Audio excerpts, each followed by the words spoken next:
um cheirinho de café, de mexerica, aquele perfume bom. Para fechar a série sobre os 5 sentidos, a gente fala hoje do olfato. O que será que vem sendo pesquisado sobre a nossa habilidade de sentir odores e sobre o nosso nariz?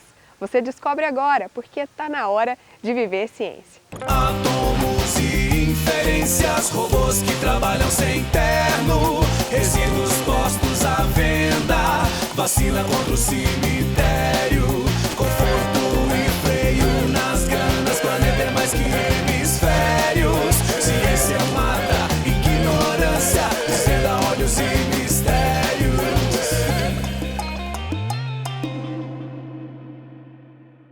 Para o olfato funcionar bem, o nariz é muito importante e para a saúde também. Cientistas investigam como ele pode ser porta de entrada para medicamentos, isso com uma ajudinha da nanotecnologia. Nanotecnologia é a reunião de ciências e tecnologias usadas para trabalhar materiais, moléculas e produzir dispositivos numa escala muito pequena. Um nanômetro, unidade de medida da nanotecnologia, é 1 bilhão de vezes menor do que 1 metro. Esses estudos podem trazer avanços, inclusive na área da saúde. Então hoje a nanotecnologia é uma forma de nós trabalharmos medicamentos com propriedades mais otimizadas, menos efeitos adversos e também conseguirmos respostas que antes não seriam possíveis trabalhando na forma convencional. Eu sou Eliana Martins Lima, professora titular de nanotecnologia da Faculdade de Farmácia da Universidade Federal de Goiás. Desenvolvo pesquisas, atuo no ensino de graduação e de pós-graduação e a ciência que nós fazemos é no laboratório Farmatec, ligado à Faculdade de Farmácia da UFG. Nesse laboratório, os pesquisadores investigam como nanopartículas podem carregar e entregar fármacos dentro do nosso corpo, ajudando no tratamento de doenças. O pesquisador Edilson identificou como esse processo pode ser aplicado no tratamento de câncer, por meio de uma substância chamada melatonina. Já estava relatado na literatura que a melatonina tem esse papel antitumoral em alguns tipos de câncer. Porém, o que nós descobrimos é que era necessária uma concentração muito grande de melatonina para se começar a ter esse efeito antitumoral. O que nós descobrimos de forma inesperada na pesquisa foi que, se eu fizesse a encapsulação dela dentro das nanopartículas, uma quantidade mínima de melatonina encapsulada nas partículas já era suficiente para a gente ter a morte das células tumorais. Durante o estudo, nós encapsulamos a melatonina em nanopartículas para aumentar a entrega dela dentro das células tumorais. E nós verificamos nesse estudo in vitro que a nanopartícula contendo melatonina era essencial para causar a morte da célula tumoral. Se a gente aplicasse a melatonina de forma livre, em solução, sem estar dentro das partículas, a gente não tinha essa resposta. Quando a gente encapsulava ela nas nanopartículas, a célula aumenta a internalização dessa partícula para o seu interior e isso faz com que a melatonina exerça o seu papel antitumoral. Numa segunda etapa, eu estive na Itália durante 6 meses para aprimorar e aprender melhor como fazer a avaliação do uso dessas nanopartículas em modelos animais, para a gente conseguir ver se realmente, após a administração no nariz, a gente conseguiria um aumento da concentração da melatonina no cérebro. Então, quando eu retornei, a gente fez esses estudos animais e a gente evidenciou novamente que as nanopartículas eram capazes de aumentar a concentração de melatonina no cérebro. Mas por que colocar no nariz um remédio para o sistema nervoso? Porque nosso cérebro tem uma proteção chamada barreira hematoencefálica. É uma proteção para que nem tudo que está no nosso sangue consiga chegar até ele. Afinal, podem ter substâncias indesejadas. Mas lá no nariz, no teto da cavidade nasal, existe o nervo olfatório, que é diretamente conectado ao cérebro e não tem essa barreira. Então, se um medicamento chega até lá, passa com mais facilidade para o cérebro. Com o envelhecimento da população, muitas doenças que atingem o sistema nervoso central estão se tornando cada vez mais comuns e precisando de tratamentos mais eficazes. É muito difícil fazer com que uma substância atinja o sistema nervoso central, porque o nosso organismo possui essa barreira que evita com que substâncias indesejáveis cheguem até lá, mas também evita que medicamentos cheguem até o sistema nervoso central. Então, acaba sendo necessário usar doses muito elevadas desses medicamentos para que uma dose terapêutica chegue dentro do sistema nervoso central, do cérebro.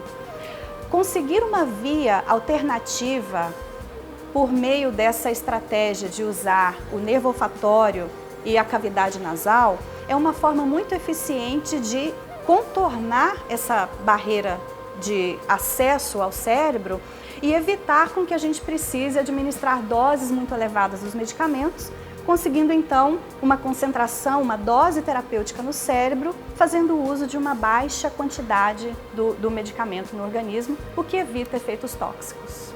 Nós também conseguimos mostrar que a melatonina, chegando ao cérebro dessa maneira, tem um efeito distinto sobre células saudáveis e células tumorais. E isso foi uma descoberta extremamente interessante. Nós acabamos de receber o aceite para uma publicação em uma revista científica internacional de grande peso na área das ciências farmacêuticas mundial, porque nós conseguimos demonstrar que para células saudáveis ela estimula mecanismos de proteção, mecanismos de antioxidantes que protegem essas células, ao passo que para células tumorais ela acaba induzindo processos de morte celular e evitando o crescimento dos tumores. O estudo demonstrou que usando a via nasal, o medicamento chega em maior concentração no cérebro, comparado ao que aconteceria se tivesse sido ingerido pela boca, passado para o sangue e só depois chegado até o sistema nervoso. Como as nanopartículas conseguem fazer isso, é o que os pesquisadores querem descobrir agora. Esses mecanismos ainda não estão claros na literatura. Então, baseado nisso, visto que nós temos resultados promissores nas investigações em animais, em células, que as nanopartículas realmente aumentam a concentração do medicamento no cérebro depois de administradas no nariz, nós partimos agora para investigar melhor como que isso realmente acontece de uma forma mais mecanística, tentando desvendar quais seriam esses caminhos.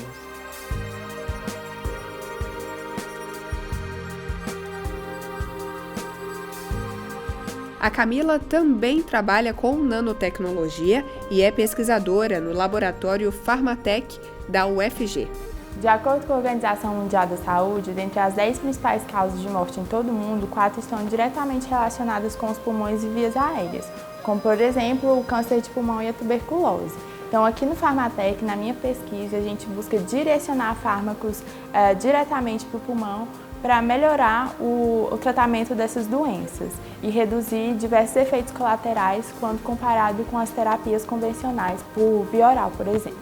O medicamento vai ser colocado no nariz por meio de um pó respirável, que está em desenvolvimento e será testado in vitro e em animais. Aqui a gente faz as nanopartículas de polímeros com o fármaco no interior dessas partículas.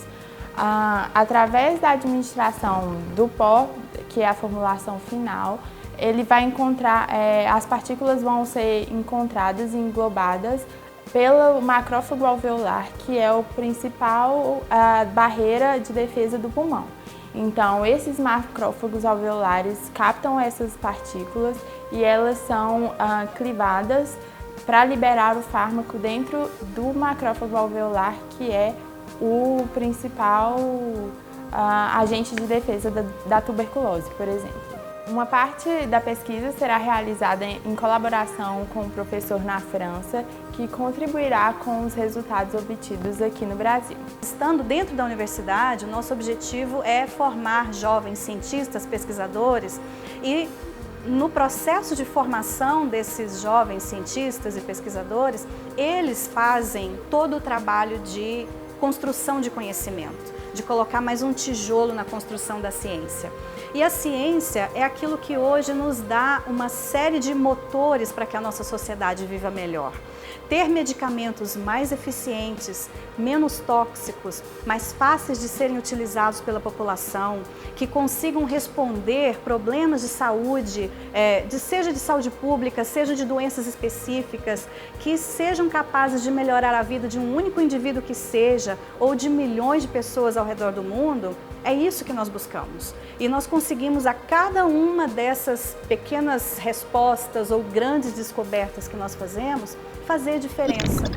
No próximo bloco, os cientistas analisam o quanto doenças neurodegenerativas podem afetar a capacidade de sentir cheiros e sabores. É já já.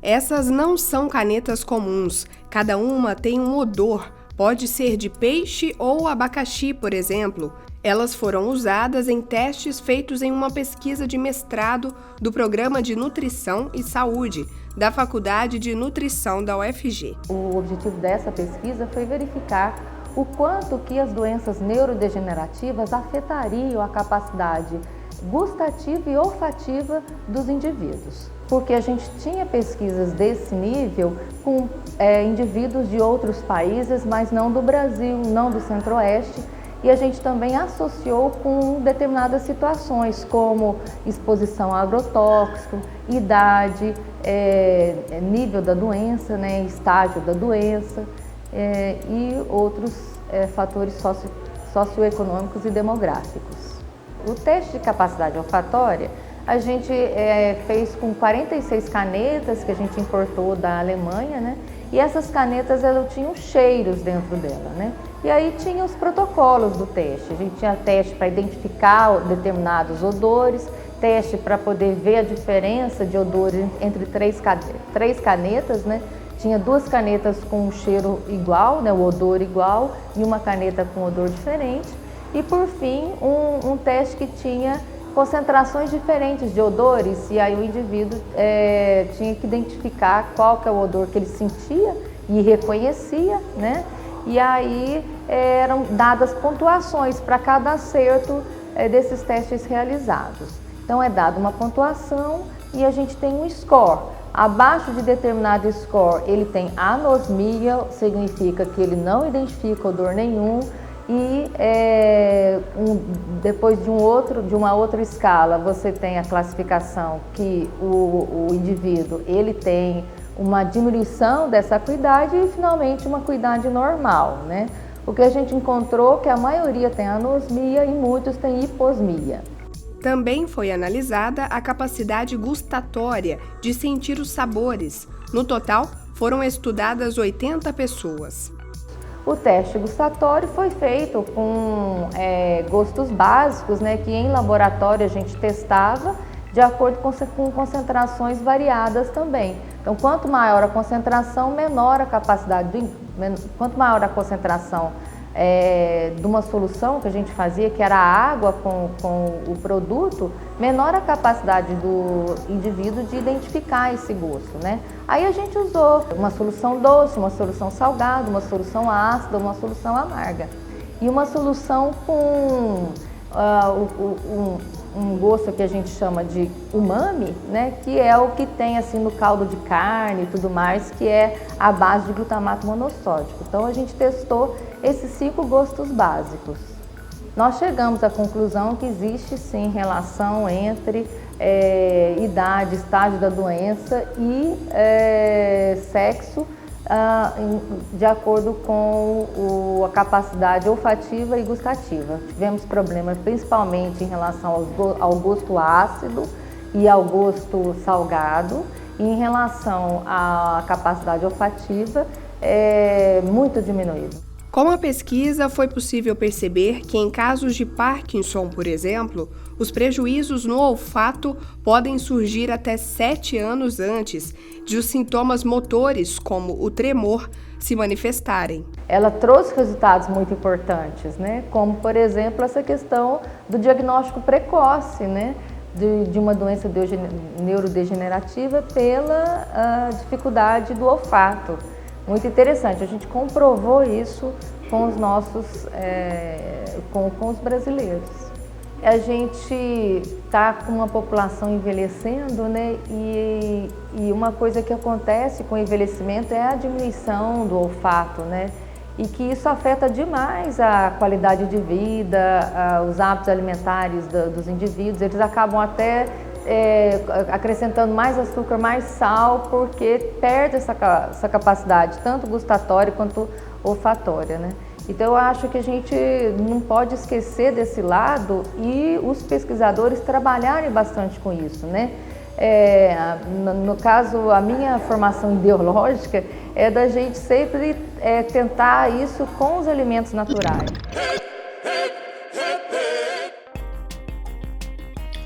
Olá, me chamo Sandra Chagas, tenho 43 anos, diagnóstico de Parkinson desde os 36 anos e moro no nosso Rio Grande do Norte.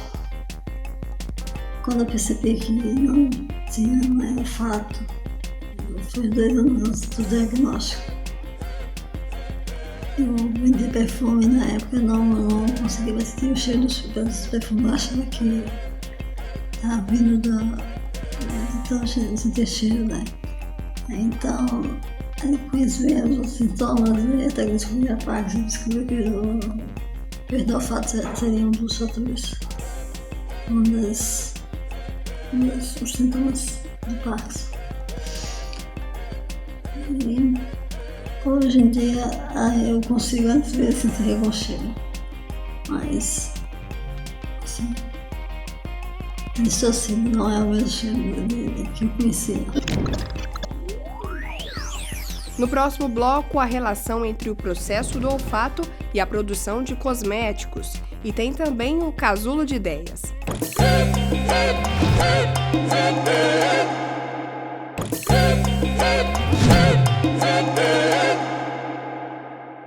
O processo que acontece no nosso corpo quando sentimos odores é analisado na hora de produzir cosméticos. A gente vai entender agora. A Lívia desenvolveu durante o mestrado na Faculdade de Farmácia da UFG um protetor solar à base de sementes de goiaba. Lívia, o que as sementes da goiaba têm que proporcionam essa possibilidade de fazer um protetor?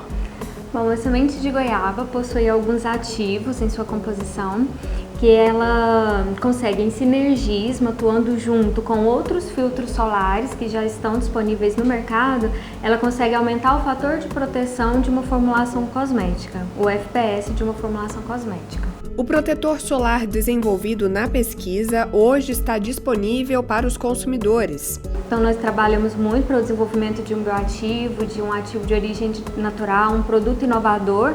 Foram 3 anos de pesquisa até que conseguimos chegar à formulação, aos estudos que comprovassem a eficácia do produto e registrar todo o produto na Anvisa, os trâmites que já são rotina da indústria e o produto então ser disponibilizado no comércio. E no seu produto do mestrado, a questão da fragrância, qual que é o cheirinho mesmo que a pessoa sente quando ela passa o protetor?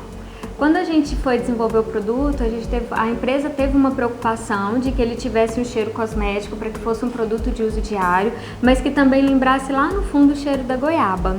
Então nós mandamos o projeto, são casas de fragrância, são perfumistas que desenvolvem essa fragrância e junto com a matéria-prima que nós desenvolvemos, ficou um cheirinho fundo de goiaba, mas um cheirinho bem cosmético. Faz a diferença? Faz diferença, remete muito, inclusive o nome, ele remete também a goiaba, o odor para remeter a goiaba e um diferencial dos produtos de mercado, que geralmente tem um cheiro bem característico de protetor solar e nesse caso nós fizemos algo que estivesse relacionado à nossa pesquisa, ao nosso trabalho, que é inovador. Lívia trabalha na empresa onde é produzido o protetor solar que ela desenvolveu. No processo de produção, uma das etapas é pensar nas fragrâncias dos cosméticos. Na indústria de cosméticos, como é o nosso caso, no produto final, nós não desenvolvemos o cheiro em si.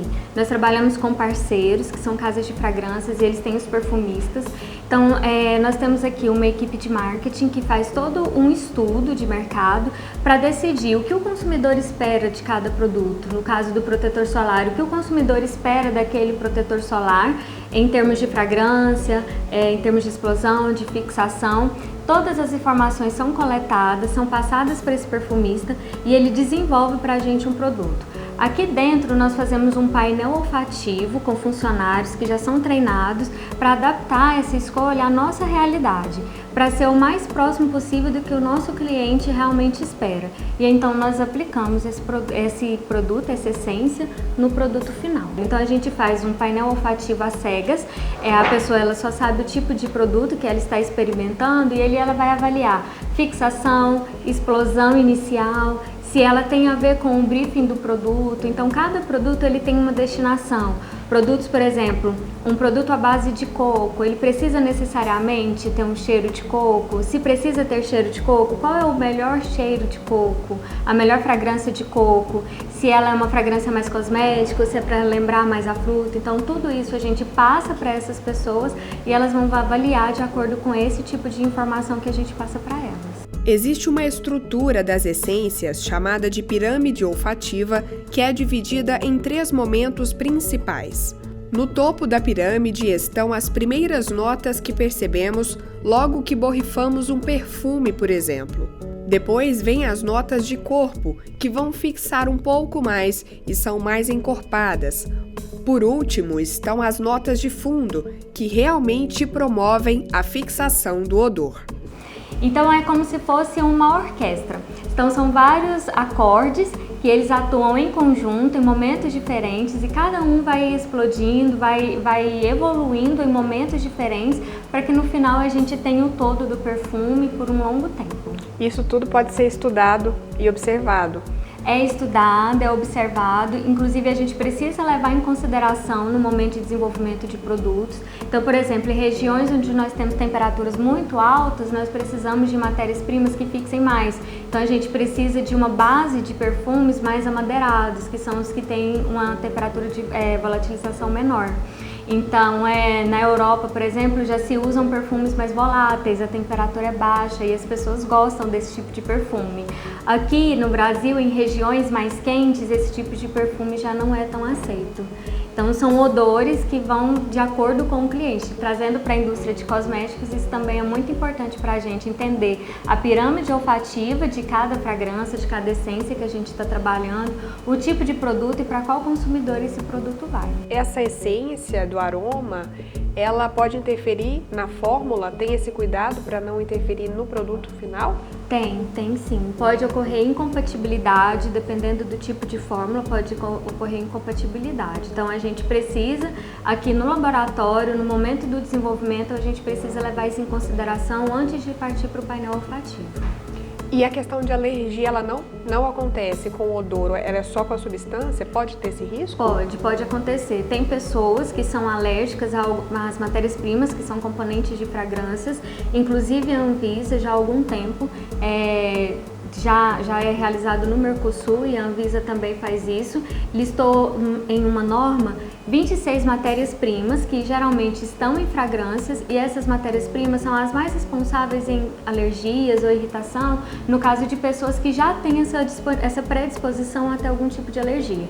Então, quando no nosso produto apresenta esse tipo de substância em uma determinada concentração, a gente precisa indicar no rótulo, para que a pessoa que é alérgica, ela saiba que aquela substância esteja ali e então ela evita. Você comentou do produto que tem um cheirinho de coco, ou ele é a base do coco. A fragrância que dá o cheiro do coco, ela tem um toque do coco natural ou é tudo sintético, tudo feito na indústria, no laboratório? A grande maioria é sintética. Inclusive, existem muito mais moléculas sintéticas do que moléculas naturais. E as moléculas naturais, elas demandam um trabalho, às vezes artesanal, um trabalho muito grande. Então, geralmente, elas são muito onerosas. Então, com as moléculas sintéticas, a gente consegue preços melhores e odores muito bons, consegue desenvolver produtos muito similares aos naturais. Depois de conhecer tanto as pesquisas bacanas, a gente confere agora o Casulo de Ideias.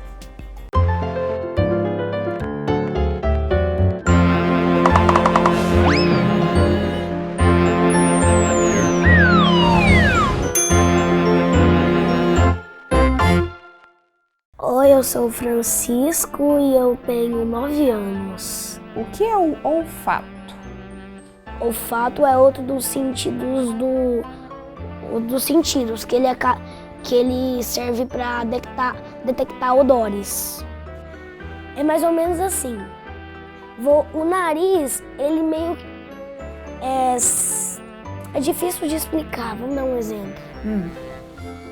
O nariz é como se ele recebesse o odor, mas quem na verdade identificasse o odor seria o cérebro. Você gosta de algum cheiro específico, assim, que você mais gosta? De comida? Sim, batata frita. É? E como é que a gente respira? É mais ou menos assim. O ar passa pelas nossas narinas e vai para o pulmão. E aí, para receber o ar, a gente faz um movimento de inspirar e expirar. O ar também pode ser captado pela boca. É como se fosse uma troca. Entra ar novo e o que de ar antes, para colocar mais ar para a gente respirar, assim, ó. O ar, ele é composto de vários elementos, como principalmente oxigênio, também temos hidrogênio, algumas partículas de gases como hélio, xeônio, neônio e outros gasezinhos ali. E tem poluição? Sim. Antes, agora não tem tanto, mas antes as fábricas lançavam nuvens gigantes de fumaça, de resultado aos trabalhos lá. E aí essas fumaças poluíam muito o ar da cidade. Hoje não é tanto, mas agora quem faz esse trabalho são os automóveis. O escapamento, com a queima do motor a combustão, o escapamento acaba liberando vários gases poluentes.